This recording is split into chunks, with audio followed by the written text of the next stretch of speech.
Muchas gracias. En la sesión anterior hablamos de cómo llegar a la ecuación de onda, cómo escribirla como un sistema hiperbólico de primer orden. En esta sesión voy a hablar del método de Galerkin discontinuo, de cómo podemos verlo como un híbrido entre volumen finito y elemento finito, qué ventajas tiene, y después cómo podemos discretizar esta ecuación de onda utilizando el método de Galerkin discontinuo. Muy bien. Entonces nos habíamos quedado en esto. Teníamos ya un sistema hiperbólico de primer orden, sistema velocidad-esfuerzo. Necesitamos seguir tanto al campo de velocidades como al campo de esfuerzos, donde los esfuerzos los acomodamos de manera vectorial, cambiamos los elementos normales del tensor de esfuerzos utilizando una combinación lineal con el objetivo de poder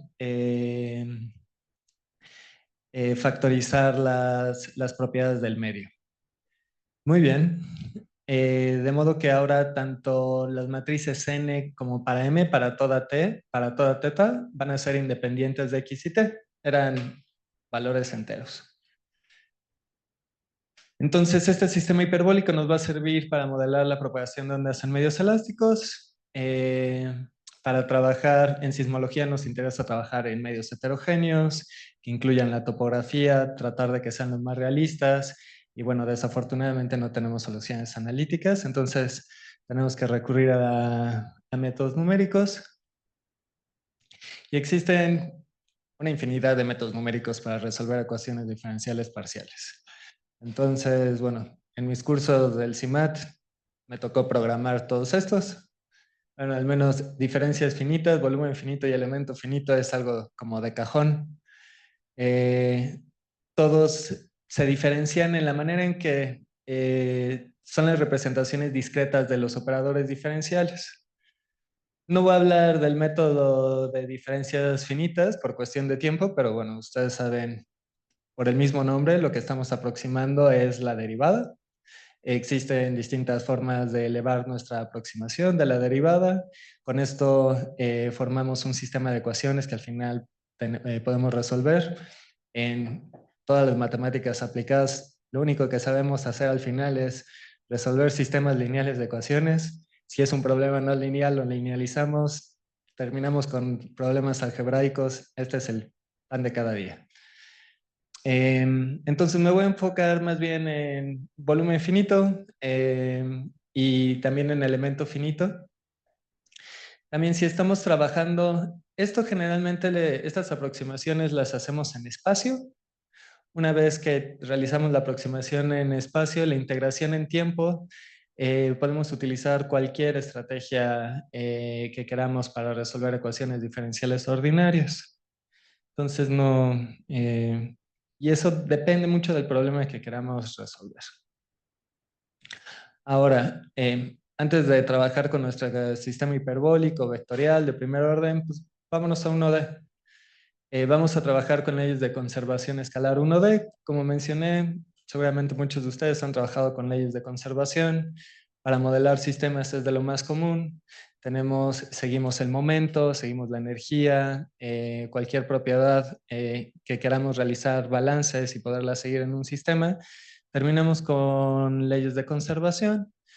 En este caso, además de trabajar con una ley de conservación en 1D, donde solamente depende de X, también va a ser una ley de conservación escalar, no como en nuestro caso de que tenemos un vector, ¿no? El campo que nos interesa seguir es U. Tenemos entonces la parcial de este campo con respecto al tiempo, más una parcial del flujo que depende del campo.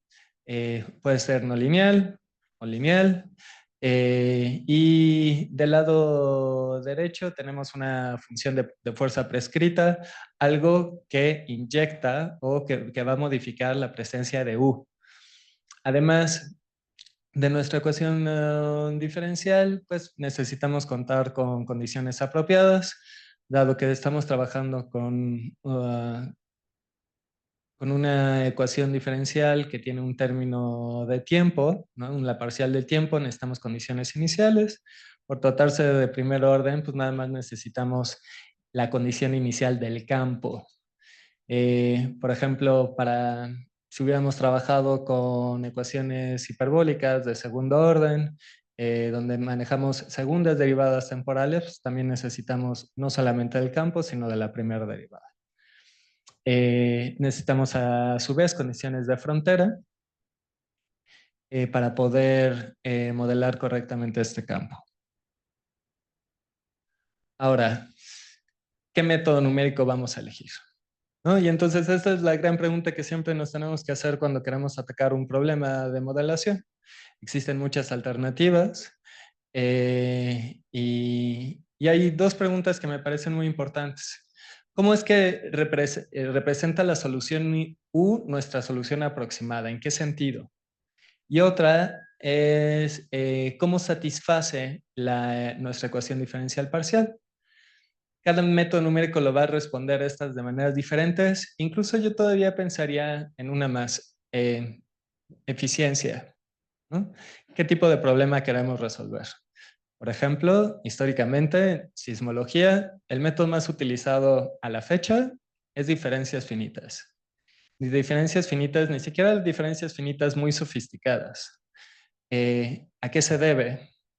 Pues que es fácil de programar y es súper eficiente. Entonces, eso creo que vale la pena tener en cuenta. Si ya queremos incluir la topografía, porque nos interesa analizar cuál sería el efecto de la topografía. En sismología es importante.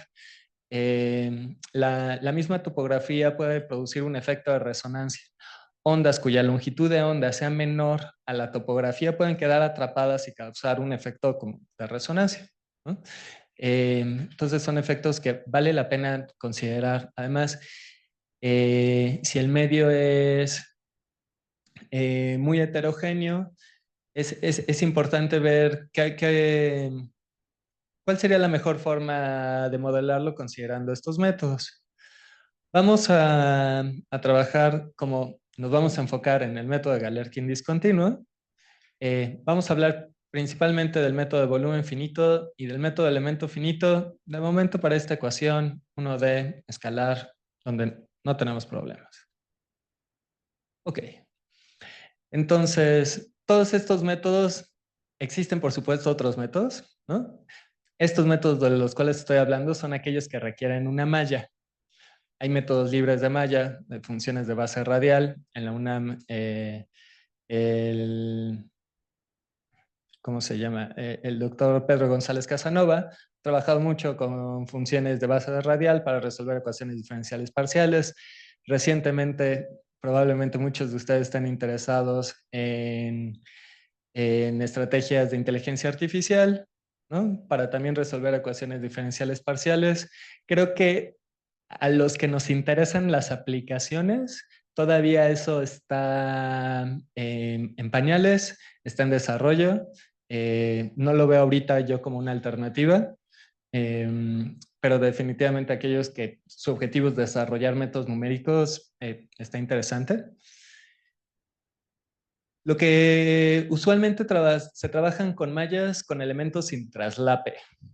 Es decir, todos los elementos se parten, se forman una especie de rompecabezas, de modo que si armamos el rompecabezas no van a haber piezas que estén encimadas unas con otras, y no todas las mallas son adecuadas para resolver ecuaciones diferenciales.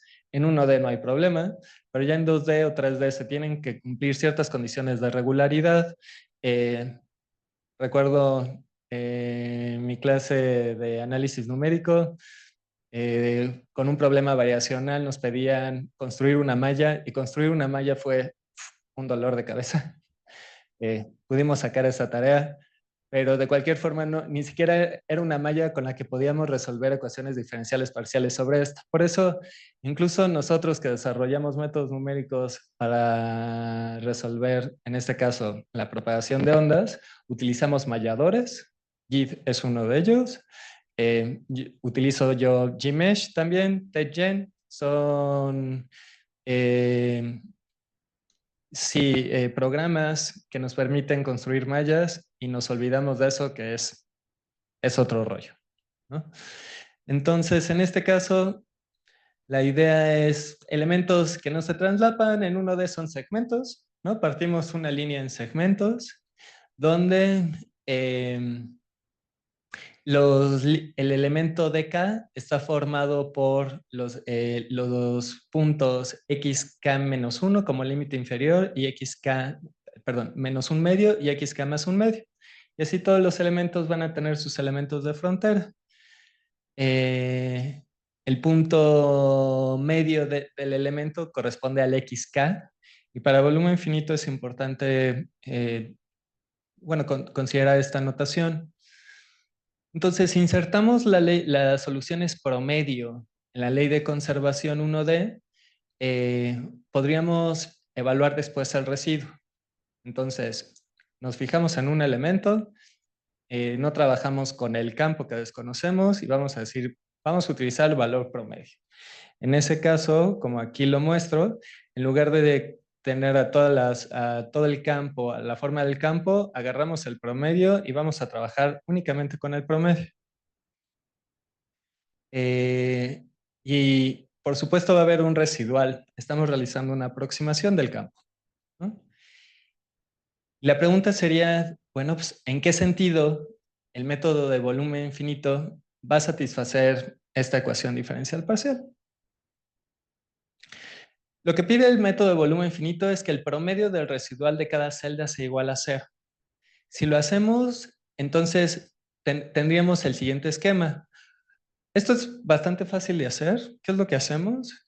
A ver, tenemos nuestra ecuación diferencial, pasamos el término fuente del lado izquierdo, integramos sobre un elemento, resolvemos la integral y promediamos, ¿no? Al promediar estamos normalizando con respecto, en 1D simplemente el ancho del elemento, ¿no?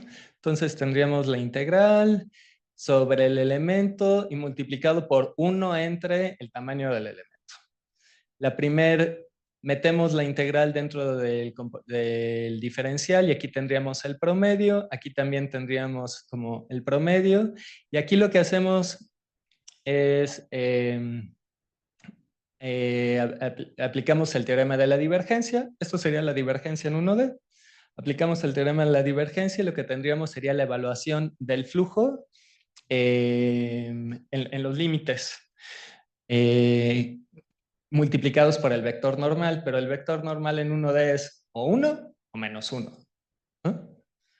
Entonces, haciendo eso, llegamos a esto. Tendríamos la evaluación del flujo en el límite de la derecha, cuyo vector normal es 1, entonces por eso el signo más, y aquí tendríamos el límite de la izquierda por menos 1. Esto debería de ir dividido entre HK, pero a toda la ecuación la multiplicamos por HK y obtenemos esto, ¿no? Entonces, en este esquema numérico ya estamos pidiendo en qué sentido el método de volumen satisface la ecuación diferencial parcial, que el promedio del residual va a ser igual a 0. Entonces, esto es muy útil, sobre todo cuando queremos tener la seguridad que el campo va a ser un esquema totalmente conservativo. Entonces, si eso nos importa, ¿no? El método de volumen finito nos debería resultar interesante. Esta integral que debía haberlo hecho en el pizarrón, perdón, pero esta integral que planteamos fue una integral por elemento. Este HK es el factor de normalización que utilizamos para obtener el promedio, que es la longitud del elemento. Entonces es un esquema totalmente local.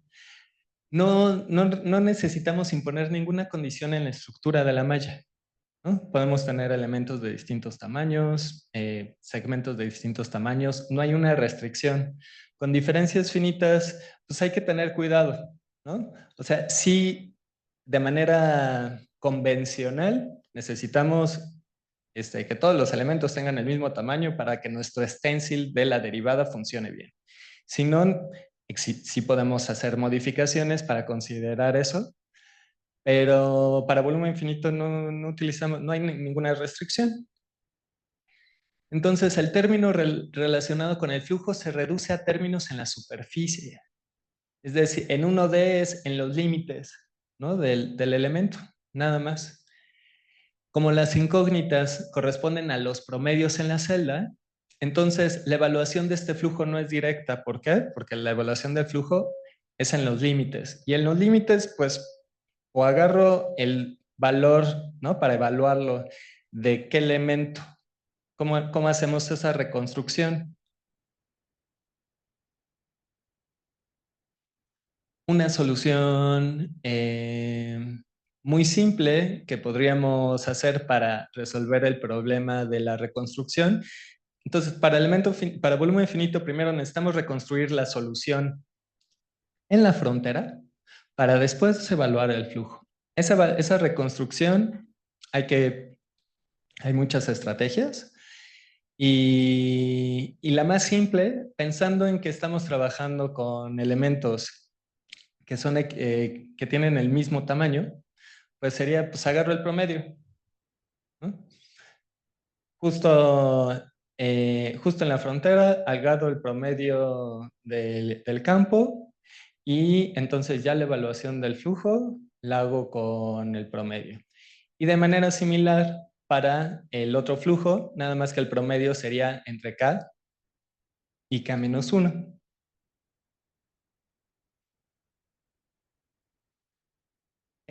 Para problemas lineales y una malla equidistante, entonces se demuestra, si ustedes hacen el cálculo de volumen finito, y de hecho está en un artículo que por ahí vi, del 2008 de Brossier, se reduce a diferencias finitas de segundo orden. Entonces, equivalente, ¿no? ¿Qué ventaja tiene el método de volumen finito? Pues va a ser que es menos restrictivo en términos de la estructura de malla con respecto al de diferencias finitas. Por lo tanto, cuenta con esta flexibilidad geométrica. En 1D a lo mejor no se alcanza a ver muy bien, pero pues en 2D ya nada más necesito la información de los vecinos, reconstruir el campo en las fronteras y hacer las evaluaciones de los flujos. Otra cosa importante es que el cálculo de los flujos puedo tomar en cuenta la cinemática del campo, ¿no? Entonces, podemos utilizar estrategias de flujo upwind, donde conocemos cuál es la dirección del flujo y esa es la información que nosotros vamos a tomar. Si yo sé que la información está corriendo de un lado hacia otro, ¿no? Pues ¿por qué voy a utilizar información de un lado de la cual no viene, no está fluyendo en ese sentido la información, ¿no? Y esto es bien útil cuando se trabaja con leyes de conservación no lineales. Entonces, siempre hay como, y cuando ustedes trabajan con volumen finito, hay ecuaciones canónicas, ¿no? Con las cuales se trabajan, no lineales, burgers y todas las que ustedes quieran. Y siempre buscamos flujos upwind. Cabe señalar que al tratar un sistema hiperbólico, entonces, incluso si nuestra condición inicial es suave, se pueden presentar choques, ¿no? A diferencia de un sistema parabólico, donde ahí, incluso si tenemos una solución inicial que tenga una discontinuidad, con el paso del tiempo se suaviza. El operador laplaciano es el que nos resuelve esto. Mientras que la presencia de discontinuidades se puede presentar en ecuaciones hiperbólicas y hay que tener cuidado con ellas. Ahora, si pensamos, vamos a tratar de generalizar esto. Pensemos en elementos que no tienen el mismo tamaño. Entonces, pues, ¿cómo podríamos reconstruir la solución? Una manera de lo que lo podríamos hacer es que cubriendo dos elementos, vamos a aproximar al campo utilizando una, una ecuación lineal, una línea recta. Entonces tenemos dos parámetros. ¿Qué es lo que sabemos? Pues sabemos que el promedio del campo en la késima celda, bueno, si este H entre K lo pasamos del otro lado, el promedio del campo en la késima celda debería ser igual a U corrito K, ¿no? Y de la celda vecina de UK más 1, pues tenemos lo mismo. Entonces nosotros metemos la aproximación en estas dos, resolvemos, tenemos dos ecuaciones, tenemos dos incógnitas, resolvemos este problema y después, una vez que ya tenemos definidos A y B, entonces podemos hacer la evaluación justo en la frontera para después realizar la evaluación del flujo. Bien, ¿no? Entonces, padre. Ahora, ¿y si queremos incrementar el orden de aproximación? ¿No? Eh, los que han trabajado en esto, todo el trabajo de Lebec, ¿no? De métodos de volumen finito, o bueno, aproximaciones de alto orden, ¿qué podríamos hacer? Entonces, pues vamos a realizar una aproximación del campo, una aproximación polinomial, vamos a incrementar el orden de aproximación y no voy a utilizar únicamente la información de mis vecinos inmediatos. Vamos a utilizar información de mis vecinos que se encuentran todavía más alejados. La formulación sería la misma. Tendríamos la integral, ¿no? Porque tenemos en cada celda, esta es una aproximación de alto orden, pero en cada celda tenemos el promedio. Entonces, con los promedios de muchas celdas, voy a querer hacer esta reconstrucción de alto orden, polinomial. Entonces, para encontrar n más 1 coeficientes, necesitamos la información de n más 1 celdas. En 1D, pues esto no hay ningún problema, ¿no? Porque pues, simplemente lo agarro. Siempre hay que tener cuidado cuando nos acercamos a las fronteras, pero de la misma forma que pasa con diferencias finitas, ¿no? Mi stencil llega un momento en el que ¿no? Ya no tengo información y hay que trabajar con ello, pero no sería un problema. Pero ¿qué pasa con problemas de dimensión mayor? Entonces, ahí ya estamos amarrando el método de volumen finito y esta flexibilidad, esta geometría espacial ya la estamos perdiendo. Porque voy a querer, pues, si no tengo una estructura clara, viendo las mallas que mostró el compañero anteriormente, pues no hay una estructura clara. ¿Cuáles serían los vecinos que yo voy a utilizar? ¿No? Entonces, pues tendría que hacer una malla bastante regular para poder realizar esta aproximación. Esto destruye la flexibilidad geométrica para aproximaciones de alto orden en problemas de altas dimensiones. Y bueno, pues esa es una desventaja. Pero, ¿cuáles serían las principales ventajas que tendría volumen finito? Pues es muy robusto para una aproximación sencilla de primer orden, digamos. Podemos trabajar con geometrías complejas sin ningún problema. Algo que es bien padre de volumen finito es que podemos utilizar información del flujo y construir y hacer una reconstrucción del flujo considerando cómo está fluyendo la información. El método es puramente local, se puede hacer de manera explícita en el tiempo, es conservativo localmente, porque agarramos el promedio, ahí no hay, no hay ninguna disipación y tenemos un extenso marco teórico desde los 70s. Entonces, muy bien, dinámica de fluidos en muchas áreas, incluso flujo interestelar. He visto que volumen finito funciona, padre. ¿Cuál sería alguna desventaja? Pues no es fácil de obtener mayor precisión en mallas generadas, perdón, en mallas generales debido al problema de reconstrucción. ¿Cómo vamos a reconstruir la solución justamente en las fronteras? Cabe de señalar que esto que estoy platicando de volumen finito y elemento finito es, digamos, como la estrategia estándar, ¿no? Siempre van a haber recursos como lo existen en diferencias finitas para salvar distintos problemas, pero esto sería como el volumen finito que nos enseñan en el salón de clase y con el que empezamos a trabajar con esto. Bien, pues el problema del volumen finito era la reconstrucción de aproximaciones de alto orden, ¿no? Entonces, ¿qué podríamos hacer? Pues en lugar de trabajar con el promedio dentro de la celda, pues ¿por qué no agregamos grados de libertad dentro del elemento? Y, y el método de elemento finito es justamente hace eso, ¿no? Entonces, no consideramos una solución constante, podemos agregar grados de libertad. Vamos a redefinir los elementos de K acotados por los puntos XK y XK más 1. Si tenemos en uno de un total de K elementos, entonces tendríamos K más 1 puntos en la malla. Dentro de cada elemento, entonces, si utilizamos primero también con el doctor Botello, en la clase empezamos con funciones lineales, de aproximación lineal. Entonces vamos a trabajar con funciones de aproximación lineal. Asumimos una solución, en este caso local.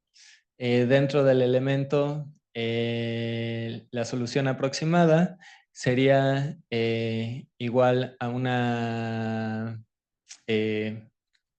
aproximación de este tipo, donde las funciones base, estas naranjas, representadas por estas líneas negras, están definidas localmente. Pueden aproximar estas o trabajar estas funciones como ustedes consideren adecuado. De la manera más sencilla y la manera en que siempre se empiezan a ver estas cosas es, pues vamos a trabajar con funciones lineales, donde lo que quiero garantizar al momento dentro de un elemento es que cuando yo quiera hacer la evaluación de la función dentro del elemento, cuando yo me encuentre en uno de los nodos, ¿no? Yo, la evaluación de estas funciones me permite recuperar la función dentro de ese nodo. ¿Por qué? Porque en elemento finito, eh, los grados de libertad directamente donde se encuentran, lo que estamos tratando de reconstruir ahí es el campo, ¿no? La evaluación del campo en esos nodos. Bien. Entonces, tengo aquí la evaluación del campo en el nodo XK, el del lado izquierdo, la evaluación del campo en el nodo XK más 1 multiplicada por estas funciones lineales. Esta función lineal va, cuando yo hago la evaluación en XK, fíjense cómo numerador y denominador son iguales, vale 1, y cuando hago la evaluación en el otro punto vale 0. Entonces hay un decaimiento lineal. Entonces, la contribución de este nodo decae de manera lineal hasta que vale 0 en el otro nodo. Y lo mismo pasa con este nodo. Para este, si hago la evaluación en xk más 1, entonces vale 1 y en xk vale 0. Entonces, esta función, si me regreso, sería este es xk y este es xk más 1, sería la representación de esta línea, ¿no? Que va de 1 a 0 y la otra sería esta otra. Bien.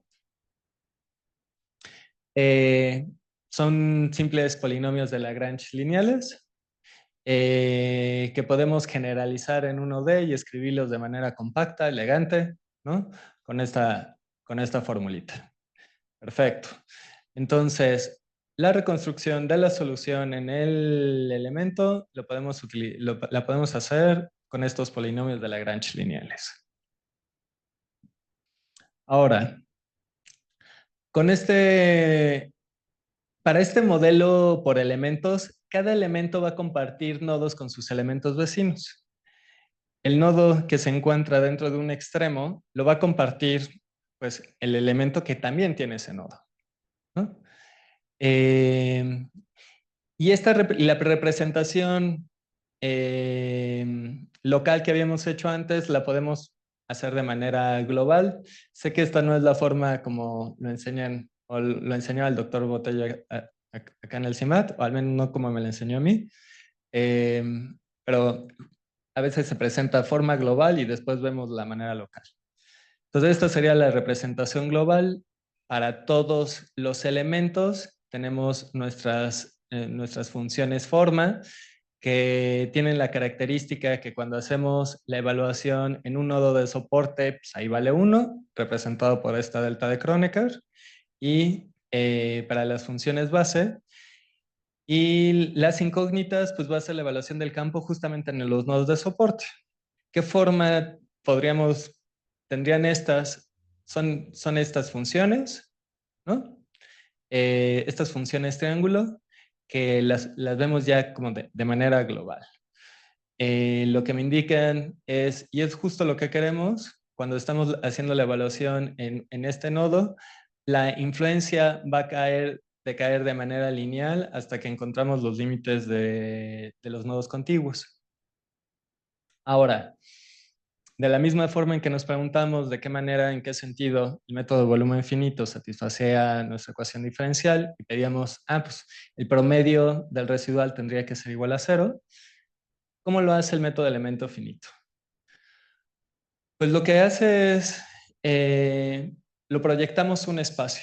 Entonces pasamos de un espacio de dimensión infinita a un espacio de dimensión finita para poder tener un sistema que podamos resolver, ¿no?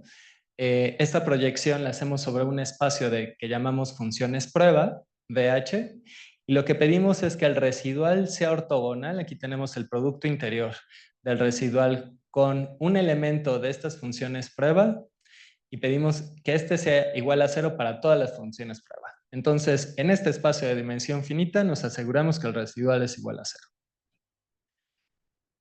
Los detalles de este esquema pues, están determinados justo en cómo vamos a realizar la elección de este espacio de funciones prueba. El esquema clásico es el mismo espacio de funciones en el que yo realizo la aproximación de la solución. Es el mismo espacio en el que yo voy a pedir que el residual sea igual a 0. Entonces, y eso nos lleva al método de Galerkin.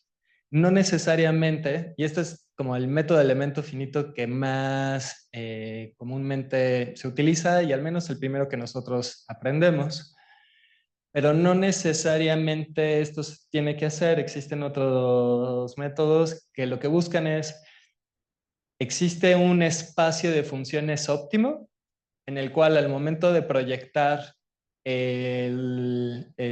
residual y garantizar que este sea igual a 0, mi solución aproximada va a ser mucho más cercana a la solución original.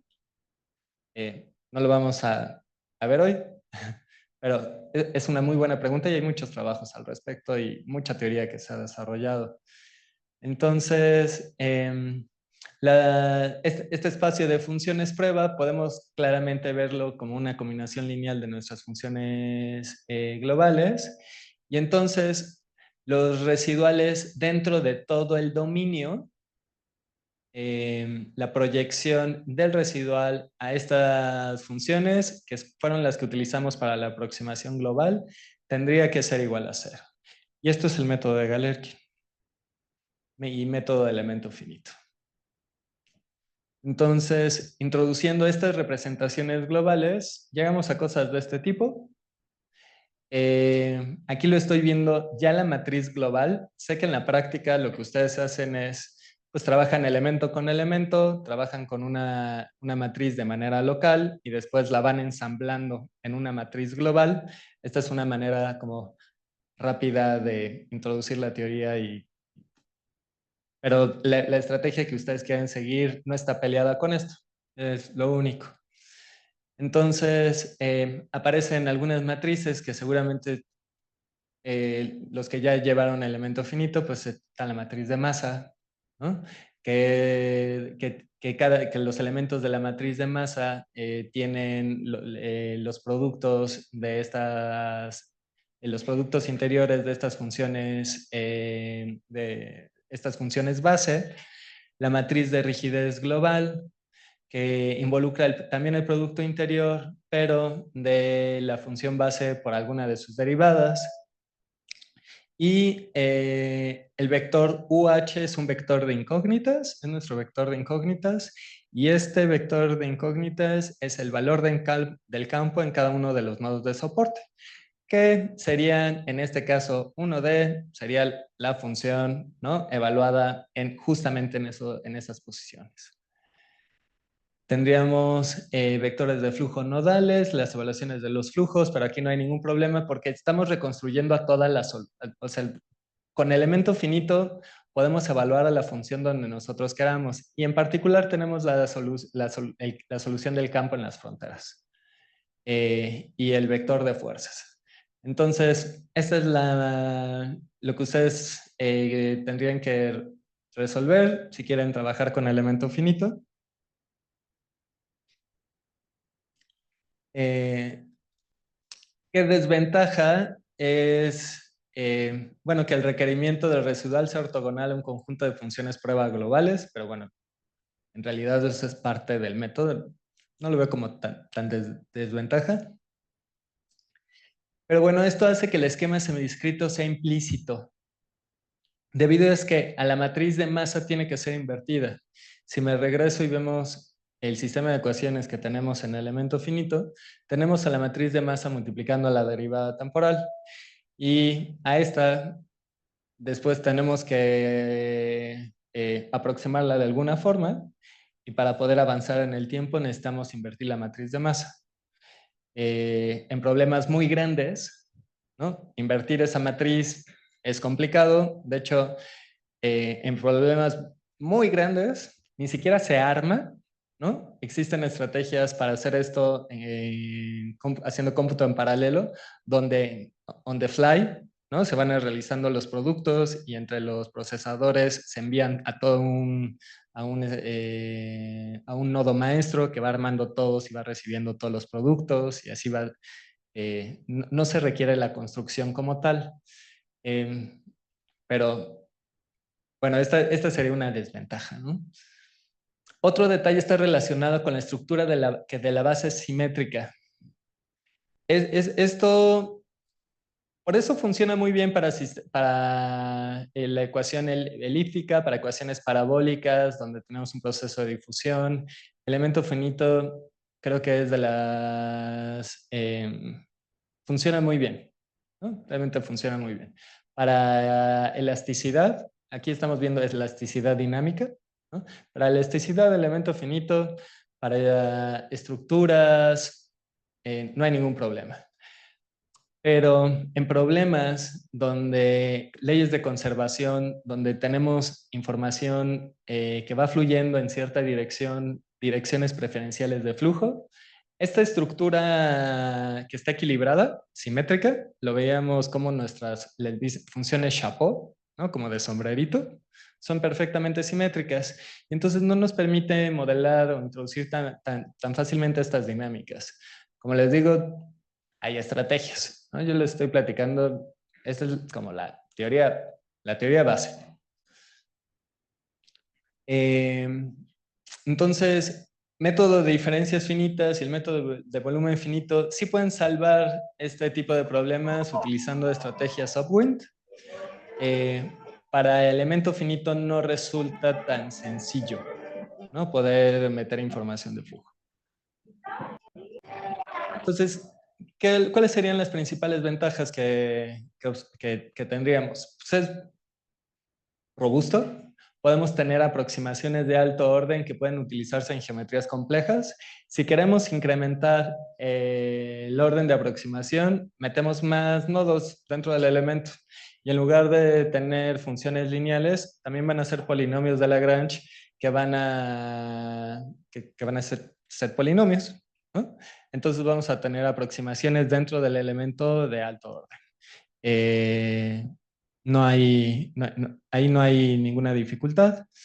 Está muy bien adaptado, como había dicho, para problemas elípticos. Una maravilla, elemento finito, funciona muy bien. Y un extenso marco teórico desde los 50, los ingenieros civiles empezaron a trabajar con esto, introdujeron el elemento finito, ya después los matemáticos se pusieron al corriente y empezaron a hacer la teoría detrás para sustentar todo esto. Yo no les hablo de espacios de Sobolev, más directo en la práctica, pero análisis funcional, hubo un gran desarrollo en análisis funcional justo para tratar de darle un sustento teórico a todo esto. Principales desventajas, no es adecuado para problemas donde tenemos una dirección de flujo, problemas hiperbólicos, y el que sea implícito en tiempo que tengamos que invertir la matriz de masa, pues eso definitivamente reduce su eficiencia, ¿no? Ok, entonces, a ver, para resolver ecuaciones diferenciales parciales, tenemos que pensar en estas cosas cuando elegimos algún método. Precisión, podemos reducir el error, qué tan rápido. Flexibilidad, cuál es el rango de problemas que me interesa analizar. La topografía no es problema. Eh, Pensemos siempre en diferencias finitas, ¿no? Queremos resolver sistemas hiperbólicos, pues entonces va a haber direcciones de flujo. Pensemos en este tipo de estrategias. Robustez, podemos siempre esperar una solución del método.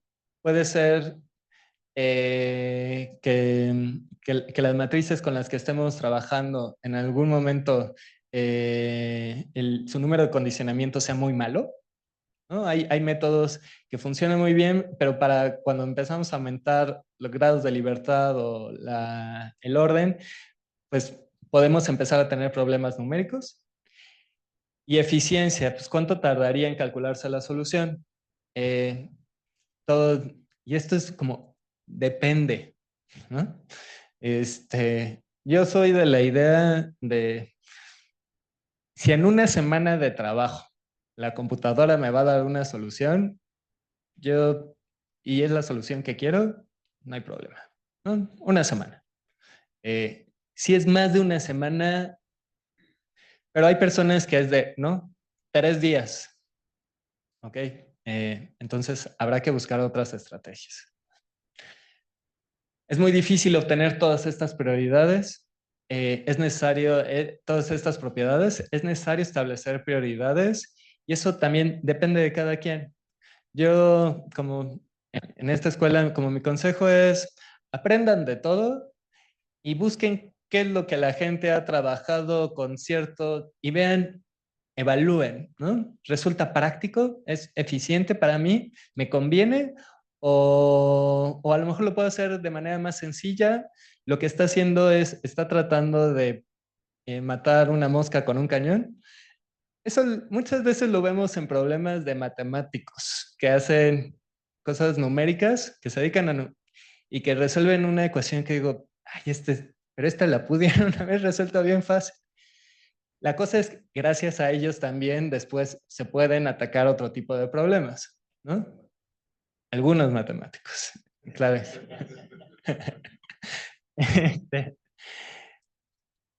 Entonces, pues tenemos que realizar una buena elección. Entonces, si su objetivo es desarrollar métodos numéricos, la estrategia que es el desarrollo del método numérico ya está muy bien. Si quieren resolver un problema físico, ese es otro rollo, ¿no? Vale la pena tomarse el tiempo, van a invertirle mucho en el desarrollo. Entonces, hay que pensarlo bien.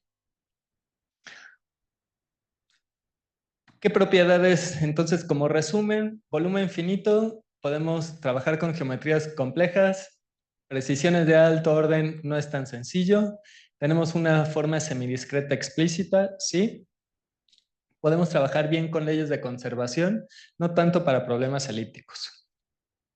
Recuerden que la solución fundamental, por ejemplo, de la ecuación de Laplace tiene una forma exponencial. Toda la información se propaga al infinito, ¿no? De manera instantánea. Entonces, una aproximación local como lo es volumen finito, donde se necesitan pasos de tiempo para propagar la información, no sería la más adecuada. Elemento finito, podemos trabajar con geometrías complejas, presión de alto orden sí, forma semidiscreta explícita no por la matriz de masa, leyes de conservación, ahí está como también entre paréntesis de se podría si se hacen más otras cosas y para problemas elípticos funciona muy bien. Entonces, si queremos un esquema numérico que podamos tener un orden de, alto de manera local por elemento, la flexibilidad de elemento finito y volumen finito, y que sea un esquema más bien local, pues estas características las tiene el método de Galerkin discontinuo. Claro, todo viene con un costo, y ahorita vamos a ver cuál es. Entonces, los elementos los definimos como los definimos para elemento finito. Entonces, un elemento va a estar el elemento K definido por los límites en xk y xk más 1. Para asegurar la localidad del esquema, lo que hacemos es duplicar las variables localizadas justo en los nodos. Entonces, uno que se encuentra en un nodo frontera, pues ese no lo duplicamos, pero para U2 sí. A diferencia de elemento finito donde los nodos en las fronteras son compartidos, en Galerkin discontinuo se llama así porque para cada elemento en la frontera que está en la misma posición espacial, estoy duplicando el grado de libertad, ¿no?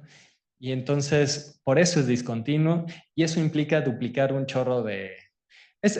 Este problema, conforme avancen en dimensión, ¿no? Y tengamos mayores grados de libertad, no es tan grave, pero de cualquier forma, ese es el costo, ¿no? Entonces, en lugar de tener dos K más un incógnitas en elemento finito, que K más 1 dijimos que era el número de nodos, vamos a tener 2K grados de libertad. De la misma forma en que lo hicimos con elemento finito, pues podemos utilizar polinomios de Lagrange, ¿no? Para realizar la aproximación de manera local dentro del elemento. Y de igual forma podemos utilizar estas para aproximar el flujo. El espacio de funciones base, entonces, se encuentra roto, ¿no? Ya tenemos una suma directa de estas funciones de Lagrange que se definen de manera local por elemento. Y no establecemos ninguna restricción de suavidad de las funciones bases entre elementos. De hecho, lo hacemos todo de manera local. En lugar de trabajar con condiciones globales, como lo hacemos con elemento finito, para Galerkin discontinuo, pedimos que el residual sea ortogonal, sí, pero de forma local. Entonces, aquí habíamos puesto estas matrices n, nuestras funciones base globales, para tener una aproximación como global. Aquí lo hacemos de manera local y esto se debe de cumplir para todas las funciones del espacio prueba. Entonces, es un argumento estrictamente local. El espacio de funciones pruebas se rompe y se duplican las soluciones en los nodos en las interfaces. Entonces, aún no... ok, todos los elementos de momento se encuentran desconectados y lo único que estoy asegurando es que el residual de manera local, su proyección en el espacio de funciones es cero. ¿Qué es lo que hacemos? Pues realizamos la aproximación de manera local y esto es muchas veces como se trabaja, o al menos yo lo vi en mis clases en el CIMAT. Entonces realizamos el producto interior, proyectamos este espacio de funciones, ponemos aquí el residual, realizamos el producto con alguna de las funciones prueba, aquí la LJésima, y es muy común hacer una integración por partes. Pasamos el término diferencial del flujo a la función de aproximación y tenemos un término de la frontera. Este término en la frontera, cuando decidimos hacerlo así, con elemento finito, al final se van a eliminar porque tenemos el mismo término para elementos vecinos y con signo contrario, entonces se van y nada más nos quedamos con las integrales de superficie en la frontera del dominio. Aquí no, porque pues no es justo aquí, es este término el que nosotros vamos a utilizar para hacer la comunicación entre los elementos, ¿no? Para el caso uno de estos, entonces esta integral de la frontera es simplemente la evaluación del producto al flujo por la función de Lagrange evaluada en los nodos frontera. La solución no es única en las interfaces, vamos a tener múltiples soluciones y entonces, ¿cómo realizamos la evaluación del flujo en las fronteras? Aquí sería para la frontera K y aquí para la K más 1. De manera similar a como se hace volumen finito, lo que hacemos es introducir un flujo numérico, algo que aproxime al flujo físico. ¿Cómo? Pues aquí hay un chorro de estrategias y hay muchas formas y mucha teoría de volumen finito se ha utilizado para Galerkin discontinuo y tratar de hacer de la forma más adecuada esta aproximación. Y esto lo tenemos que hacer por la falta de unicidad en las interfaces. Recuerden que ahora tenemos la solución en cada elemento, la solución en la frontera es única de ese elemento, ¿no? Y entonces en elementos que se encuentren, que compartan la frontera, pues voy a tener una solución de un elemento y la solución del otro. Entonces, siempre pensamos en términos del estado interior con el signo negativo y el estado exterior con el símbolo positivo. Entonces vamos a reconstruir este flujo numérico utilizando la información de estos elementos que están continuos. Lo que es súper importante es que la elección que hagamos de este flujo numérico es muy importante y podemos introducir la información de la dinámica, de cómo está fluyendo la información a través de las fronteras para, eh, para evitar inestabilidades, ¿no? Y poder tener funciones discontinuas, bueno, más bien como choques, ¿no? Saltos en la solución. Muy bien, entonces aquí tengo, esto es lo que habíamos hecho, aplicamos integración por partes y esta es la evaluación ya del flujo en 1D, donde hemos sustituido al flujo por una aproximación numérica. Y esta se le conoce como forma débil. Pues podríamos de nuevo aplicar el teorema de Gauss, integrar por partes y llegar a esto. Y la pregunta sería, y esto se le llama forma fuerte, y es de, bueno, si, ahora, ¿por qué? ¿No? ¿Qué diferencia habría? ¿Por qué quiero hacerlo de nuevo si aquí ya tengo el flujo numérico, aquí tengo el flujo numérico y qué está pasando?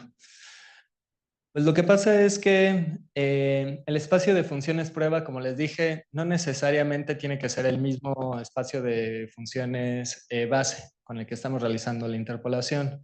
Podemos utilizar incluso funciones que no sean diferenciables, como deltas de Dirac. Esto nos lleva a métodos de colocación que eh, si están interesados podemos buscar algo de literatura. Fíjense cómo aquí nuestras funciones de Lagrange no tienen un operador diferencial. Entonces, eso me permite poder trabajar realizar proyecciones con un espacio de funciones que ni siquiera es diferenciable. Mm, una vez que ya lo tenemos, de manera local, ¿no? Simplemente sustituimos a las funciones por sus aproximaciones locales y las trabajamos un poquito y llegamos a las formas discretas. Esto se tiene que hacer, son formulaciones por elemento, por eso las matrices de masa y las matrices de rigidez están indicadas con un superíndice K, para referirme al elemento. Y también, bueno, de la forma fuerte.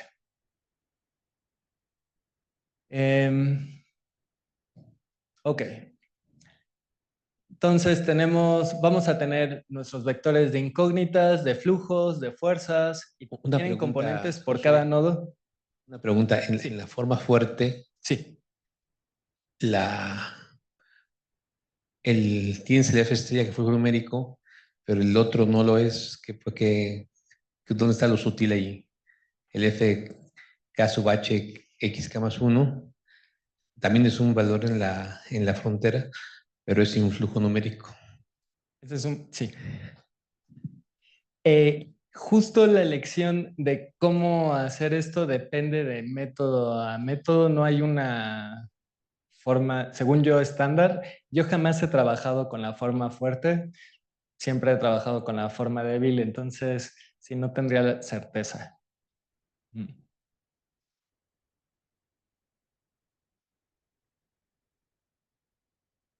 Am, por la duplicidad de las incógnitas en cada interfaz, entonces cada uno va a tener una longitud de 2K en lugar de K más 1. Las funciones base se agrupan de manera local y las matrices se encuentran localmente definidas. Fíjense cómo la matriz de rigidez local tiene la misma forma que la que mostré global, nada más que pues, esta es local, ¿no? Aquí tenemos la derivada de la función del polinomio de Lagrange con respecto a x. Entonces, a pesar de que la estructura del método de Galerkin discontinuo es muy similar al método de elemento finito, tiene diferencias que son importantes reconocer. La matriz de masa es local. Entonces, esto está padre porque uno de los problemas que teníamos con método, con elemento finito, es que la matriz de masa, al ser global, y si teníamos muchos grados de libertad, teníamos que invertir una matrizota, ¿no? Invertir matrices, pues es un rollo. Y aquí tenemos, en este caso, si es este problemita 2 por 2, ¿no? Entonces es una matriz que podemos invertir y ya guardar la inversa de la matriz y hacer de un esquema que sería implícito, totalmente explícito, ¿no? Sí, ¿La forma local es la misma de la matriz local del elemento finito? la misma. De hecho, la manera en que nosotros lo hacíamos aquí es, nos vamos elemento a elemento, trabajamos en el elemento estándar, construimos la matriz local y la vamos guardando en una matriz global. Aquí hacemos la matriz local y la guardamos por elemento, no la armamos. Y esa es con la que vamos a trabajar. Porque esa es una ventaja a la hora de implementarlo. Desde un programa de elemento finito ya tienes Bien, buena parte hecha. ya está casi hecho. Ya casi está hecho. Quien haya hecho elemento finito, hacer esto está papita.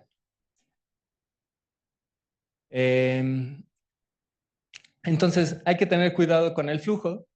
El flujo numérico, si lo hacemos de manera adecuada utilizando la teoría que sabemos de volumen finito, pues nos asegura la estabilidad de problemas que le llaman de ondas dominados. Ahora, comparado con volumen finito, Galerkin discontinuo permite aproximaciones de alto orden sin perder la flexibilidad geométrica. O sea, yo puedo tener mi elemento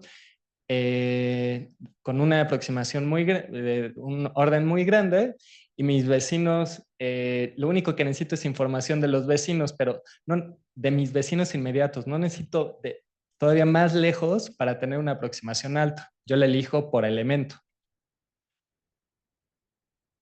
Hay un costo y este implica duplicar los grados de libertad, pero como les mencioné, los clústeres actuales, pues la RAM, al menos en mi caso, ha sido suficiente. Lo que yo necesito es tiempo de cómputo, ¿no? La RAM nunca ha sido un problema y estoy hablando de problemas de más de 10 millones de elementos, eh, de, de orden cuadrático, ¿no? Entonces, bueno, muchísimos grados de libertad.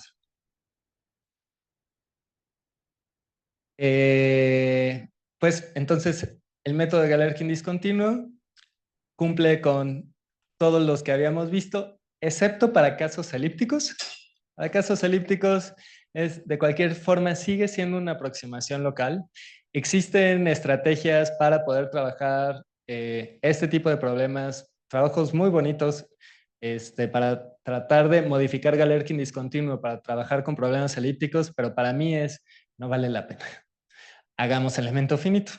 ¿No? ¿Para qué?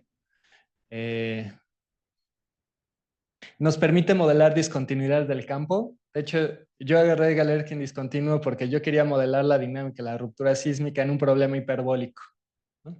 Entonces voy a modelar una discontinuidad. Esto ya es discontinuo, perfecto. Es un problema hiperbólico, esto funciona muy bien. Como volumen finito, pues nos vamos por este. Y la paralelización además es súper sencilla. Como es por la discretización, ¿no? No tengo nodos que se compartan. Siempre todos los nodos de frontera se encuentran duplicados. Yo lo único que tengo que hacer es reconocer cuál es la información del vecino, tener como tablas de comunicación de manera eficiente y en cada paso de tiempo decirle yo siendo un dominio, pedirle a todos los dominios, denme la información de los vecinos que yo no tengo, que se quedaron en sus lados, y ya con eso, ¿no? Entonces la paralelización también es todo maravilloso. Entonces tiene muchas ventajas. Bien, ahora esto vamos a aplicarlo rápidamente a nuestro sistema de velocidad de esfuerzo. Vamos a hacerlo paso a paso para que tengamos claridad en el proceso. Este es el sistema que nosotros habíamos armado, nuestro sistema hiperbólico de primer orden. Si defino estos funcionales agrupando a los productos de las matrices con los campos, a F para agrupar las matrices M con sigma y G para N con la velocidad. Entonces lo puedo escribir de esta manera, donde tenemos la divergencia de este funcional, ¿no? Tanto para la ecuación de movimiento como para nuestra ley de Hooke. Partimos el dominio. ¿En qué elementos? Me gusta trabajar con elementos tetraédricos. Pueden trabajar con los elementos que ustedes quieran. ¿Por qué me gustan elementos tetraédricos? Porque los considero como más flexibles, ¿no? Para poder trabajar con la topografía en lugar de elementos de cubitos. Creo que me gusta más. De cualquier forma, toda la teoría y en los libros que ustedes encuentren de cómo trabajar distintos elementos lo pueden aplicar. Yo pienso en tetraedros, caras planas.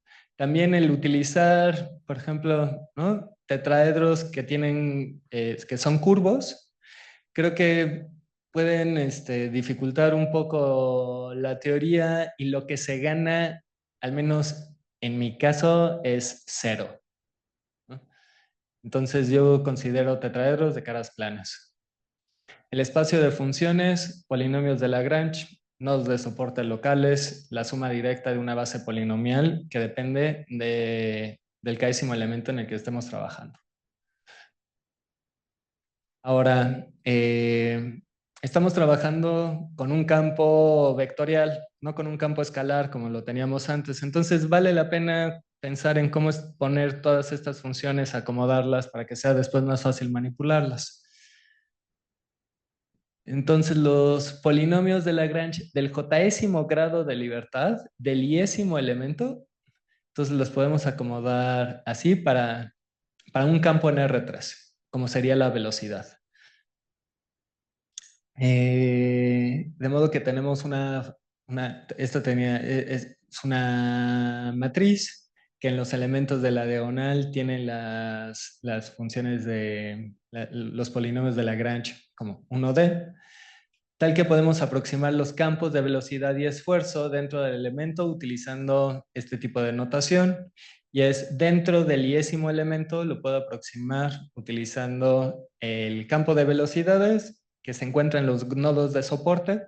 ¿Cuántos vamos a tener? Depende del orden de aproximación que nosotros queramos utilizar.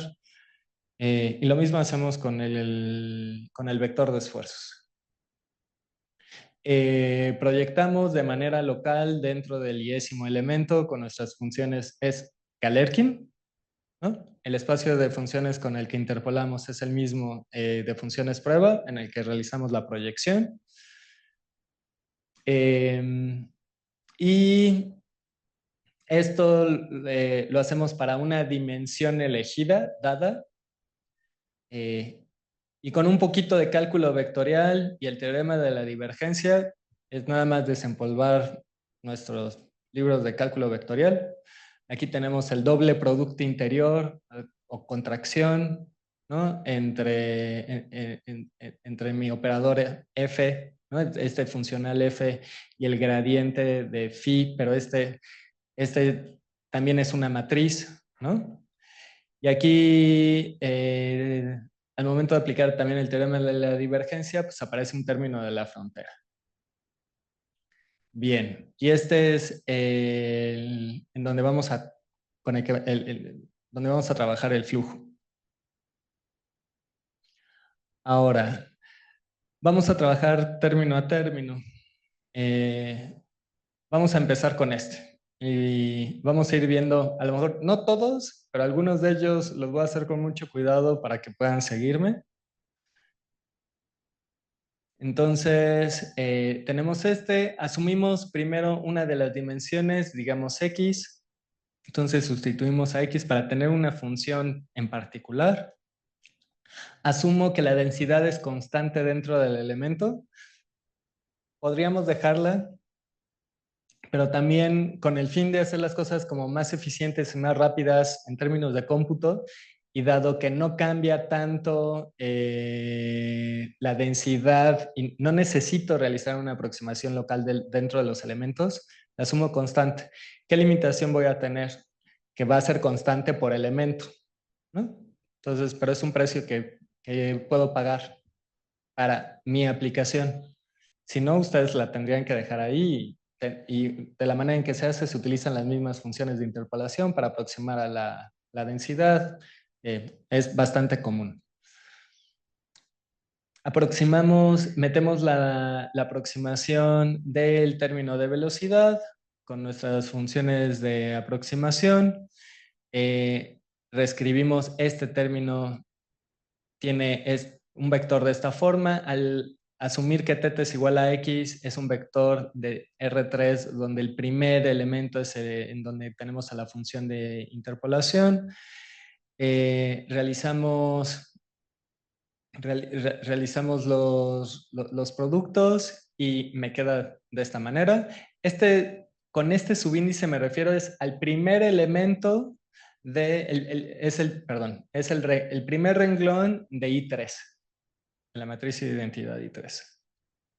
Ok, si hago lo mismo para θ igual a y y para θ igual a z y los agrego para tener un sistema, entonces simplemente se encuentran aquí abajito, uno tras otro, ¿no? Para θ igual a y me queda exactamente lo mismo, pero lo que estoy recuperando es el segundo renglón de la matriz identidad y para θ igual a z el tercer renglón de la matriz identidad. Podemos entonces sacar a la matriz identidad I3, lo escribimos este producto de manera vectorial y como esto se debe de satisfacer, esto lo hicimos para solamente una función prueba y para θ igual a y y z, pero lo tenemos que hacer para todos los grados de libertad. Entonces lo hacemos para todos los grados de libertad y eso me va a ir introduciendo cada uno de estos renglones. Puedo sacar veo a I3 que está multiplicando a todo, lo puedo factorizar utilizando el producto tensorial. Entonces tenemos a la densidad, la matriz identidad I3, producto tensorial por esta K. Esta es la matriz de masa, pero es la matriz de masa local, que aquí está dada, ¿no? Ya la habíamos visto antes, es la integral sobre el elemento del producto de las funciones de interpolación. Primer término, el término inercial ya está listo de manera compacta. Para el término de contracción, el doble producto interior, también el chiste es hacerlo con cuidado. Este tipo de cosas, lo que yo recomiendo y que así me enseñaron aquí es a mano, sentarse, lápiz y ir haciendo término a término. Vale la pena porque ya después con muchos de los compañeros era de, es que no me sale la programada y es de, pero es que no sabes qué programar, todavía no lo tienes claro, ¿no? Entonces, el escribir las cosas con mucho cuidado, ir agregando cada una de las ecuaciones, sobre todo cuando trabajamos con ecuaciones vectoriales, esto se complica. Hacemos lo mismo, elegimos una dimensión de, elegimos la dimensión θ igual a x. Esta es la forma que tendría este gradiente para esta dimensión en particular, ¿no? Entonces, es el primer renglón de una matriz de 3×3, donde tenemos el gradiente en el primer renglón. Después sustituimos a phi por su aproximación nodal. Estas funciones, aquí recuerden que sigma es un vector en R6, no en R3, ¿no? Nada más hay que recordar eso. Aplicamos el doble producto interior. Sería el producto 1 a 1. Recuperamos esto y para no tratar de desarrollar todo, primero nos vamos con el primer término, este que está en rojito. Y este es el término que pues, lo escribimos como un producto interior. Y esto lo hacemos para acá también igual, para θ igual a y θ igual a z. Y el resultado simplemente los apilamos para construir esta matriz. Una vez que lo hacemos de manera compacta, nos queda esto, porque estamos recuperando el primer, segundo y tercer renglón de la matriz M. Entonces, aquí ya las tenemos la matriz M total. Y esto lo tenemos que hacer para cada una de las funciones prueba. Y eso implica, si lo hacemos con cuidado, nos daríamos cuenta que es el mismo resultado para la función 2, para la función 3, así hasta para DI, que es el máximo grado de libertad con el que estamos trabajando en este elemento. Me queda de esta forma matricial. Entonces, aquí lo traté de poner en negrita. Creo que no se ve muy bien, pero en negrita está todos lo que tuvimos que agregar para incluir a todas las funciones prueba. Utilizamos de nuevo el producto tensorial para dejarlo de manera elegante y tenemos menos a m sub x que se encuentran multiplicando a todos los elementos por la matriz EI, que sería la matriz de rigidez con respecto a x. Que también esta es una matriz local que le hacemos súper sencilla en 1D facilita, ¿no? Perfecto. Esto, si recuerdan, lo habíamos hecho para este primer término. Lo tenemos que hacer también para los otros términos, para el relacionado y, para el relacionado a z. Y eso nos va a conducir a términos muy similares. Las matrices de rigidez, ahora las derivadas van a ser con respecto a y, después con respecto a z. Y de momento vamos a utilizar para el término de flujo, esta integral de superficie, vamos a utilizar un flujo centrado. A veces no, para funciones lineales hiperbólicas, la verdad es que funciona bastante bien. ¿Por qué a mí me gusta flujo centrado a pesar de que hemos probado otros? Es que es bien sencillo y es conservativo. A diferencia de todos los flujos upwind, ustedes lo pueden demostrar, que sí estamos utilizando la información de dónde viene, pero son flujos que son disipativos. Y si a mí lo que me interesa es la dinámica de la ruptura y conservar la energía en el campo, y si el ruido que me introduce este esquema no, no me molesta, ¿no? Entonces, pues es una buena opción. Entonces, al término para el flujo, lo que hacemos es agarramos el promedio del flujo I con de sigma I con sigma K. Ahora empezamos trabajando con el primer término, es decir, solamente lo que corresponde al producto de la función prueba por este término. Aquí está desarrollado, simplemente estamos sustituyendo a esta f por esta representación. Y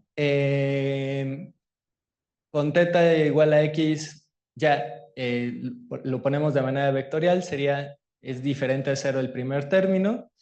Sustituimos a sigma por su aproximación nodal, la incluimos acá, y esto es trabajando únicamente con el término que involucra a mx. Ya de manera vectorial, hacemos lo mismo para θ igual a y y para θ igual a z. Tenemos esto, reconstruimos a todos los renglones de la matriz M que estarían aquí. Y finalmente, aquí ya no lo mencioné, las phi son diferentes. ¿Por qué? Porque son las funciones de interpolación en la frontera, son de una dimensión menor, ¿no? Estamos trabajando sobre R2, no sobre R3. Pero esto es, nada más hay que tener cuidado con eso. Si esto se debe satisfacer para todas las funciones prueba, y entonces este resultado, tenemos que agregar todos estos más, ¿no? Donde tenemos ahí los productos de la segunda función prueba hasta la diésima función prueba que se encuentra en la frontera. Podemos entonces factorizar también utilizando el producto tensorial a la matriz M, y aquí tenemos la matriz de flujo que está definida por el producto entre las funciones que viven en R2, ¿no? Sobre la superficie. Perfecto. Tenemos que hacer lo mismo para los términos que contienen AMY y AMZ para tener los términos también, los flujos asociados a AMY y MZ. Juntando estos tres términos, ¿no? Para cada una de las direcciones, tenemos esto que de manera compacta simplemente hacemos la suma, definimos una nueva matriz P, que es esta suma, y este sería uno de los términos de flujo. Pero el término de flujo, cuando estoy trabajando con el campo en mi elemento. Hacemos lo mismo con el segundo término de flujo, o sea, me refiero a este, con el késimo, ¿no? Que este es el del vecino. La diferencia es, pues se parece mucho, nada más que esta matriz de flujo, la matriz G, el producto interior puede ser de una matriz que no es, me puede dar una matriz que no es cuadrada, porque yo puedo elegir el orden de aproximación que yo quiera de mis vecinos. Y eso está padrísimo y está bien fácil, ¿no? La única diferencia es la dimensión que tiene esto. Finalmente, la ecuación de movimiento discretizada quedaría juntando todos los términos. Este término lo hicimos con mucho cuidado, al igual que este, y también el término de flujo. El de la fuerza, pues, no tenía caso porque es muy fácil y es muy similar a este resultado. Fíjense cómo tenemos también a la matriz identidad I3, producto tensorial por la matriz de masa. Para la ley de Hooke se sigue el mismo procedimiento y tenemos cosas muy similares. El procedimiento es exactamente el mismo. Para el flujo tenemos estas matrices Q, ¿no? Estamos agrupando lo mismo que hicimos con la matriz P, ahora a la suma de las matrices N con el producto de un elemento del vector normal, uno de los elementos del vector normal. Y con esto termino el día de hoy. Entonces, falta todavía la integración en tiempo, todo lo hicimos en espacio, ¿no? Podemos elegir el esquema que nosotros queramos. ¿Qué funciona bien para este tipo de sistemas?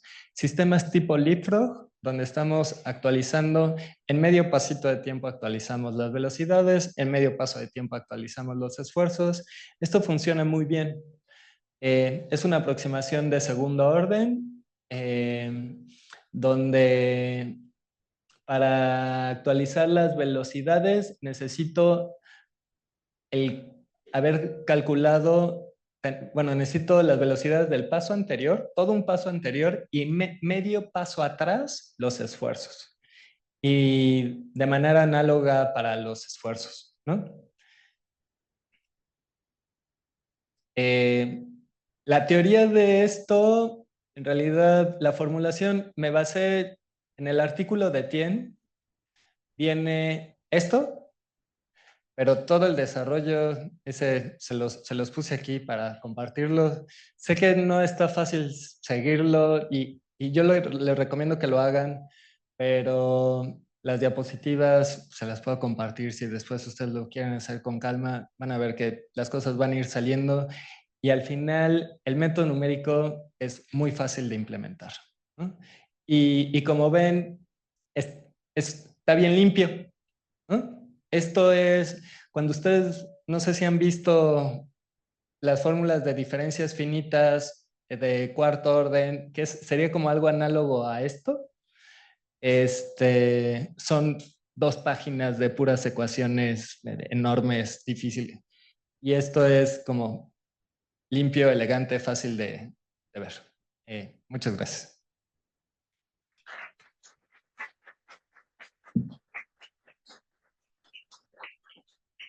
¿Preguntas? ¿Comentarios?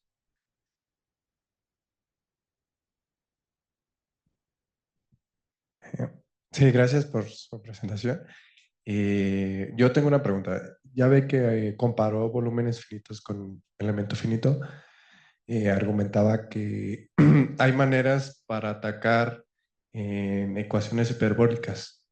¿Cuáles serían las opciones que usted ha visto o ha trabajado para atacar este problema? ¿Con elemento finito? Sí.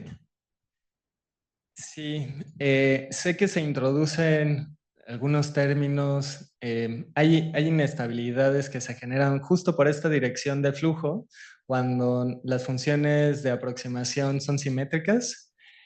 Tendría que revisar, pero te puedo, para no inventarte algo, he visto. Lo que te sugiero es, si ya tienes elemento finito y estás trabajando con un sistema hiperbólico, a lo mejor esto se ve un poquito complicado, pero ya casi lo tienes listo, ¿no? O sea, adaptar un código de elemento finito a Galerkin discontinuo es muy fácil porque tuviste que hacer la construcción de todas las matrices y armar la matriz global. El chiste es, no armes la matriz global, implica cargar más memoria, se va actualizando elemento por elemento, pero de manera puramente local. Entonces, mi recomendación sería mejor bríncate esto. ¿Y demás? Bueno, me atrevo también a complementar la respuesta. Hay una línea de investigación que se llama Elementos Finitos Estabilizados y la literatura es inmensa de cómo corregir estas cosas. ¿Sí? Sí, ustedes han trabajado en eso, ¿no? Sí, cuando yo Sí, estaba en la maestría, ustedes estaban sí. trabajando justo en eso. Sí, dirigí una tesis doctoral y publicado en eso. Es de todo la baila, ya estoy viejo. Y tengo una pregunta, digamos, me sorprendió el flujo promedio.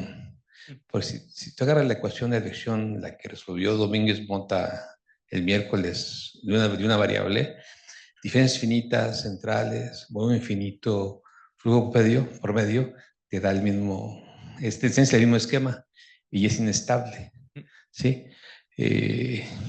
Hay un comentario de Coburn, el padre del cadena discontinuo, Sí. donde dice que si usas un orden alto de aproximación, el flujo numérico ya es casi es irrelevante, lo dice entrecomillado.